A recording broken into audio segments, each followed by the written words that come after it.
Uudiste seadistamine. Uudiseid on meil võimalik seadistada üsna mitmel erineval moel. Näiteks esimene neist on erinevad uudisgrupid. Meil on hetkel loodud ainult üks uudisgrupp nimega uudised. Vaatame uudisgrupi muutmine. Me võime luua näiteks uudiste juurde veel ühe eraldi uudisgrupi. Nimetame selle näiteks välisuudised. Teeme siit uus grupp. Välisuudised. Nii. Kui meil on siin mitmekeelne sait, siis siit me saame määrata ka, millise keele alla seda uudist parasjagu näidatakse. Ning salvesta.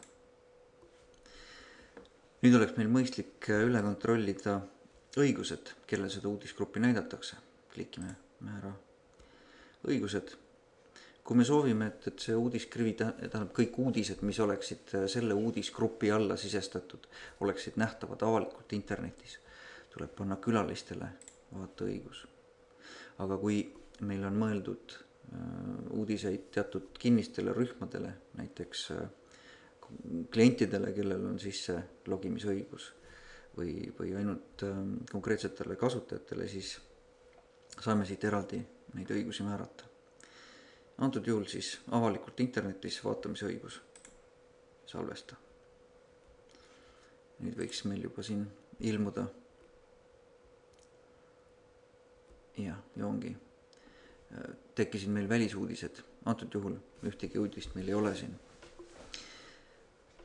Mida veel? Läheme vaatame uudiste seaded.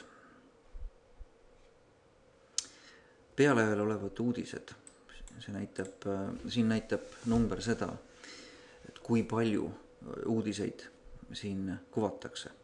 Kui me soovime, et siin näitab 5 või 4 või 2, siis vastavalt sellele me määrame selle siin ära. Kas lubatakse uudiseid kommenteerida või kas üldse miniuudiseid antud lehel näidatakse.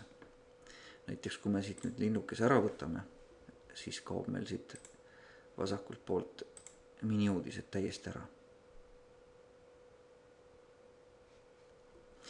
Seda saab tagasi panna natukese teise koha pealt. Võtame siit intra, admin, uudised ja uudiste seaded ja saame siit linnukese tagasi panna. Ja on meil uudised jälle taas olemas.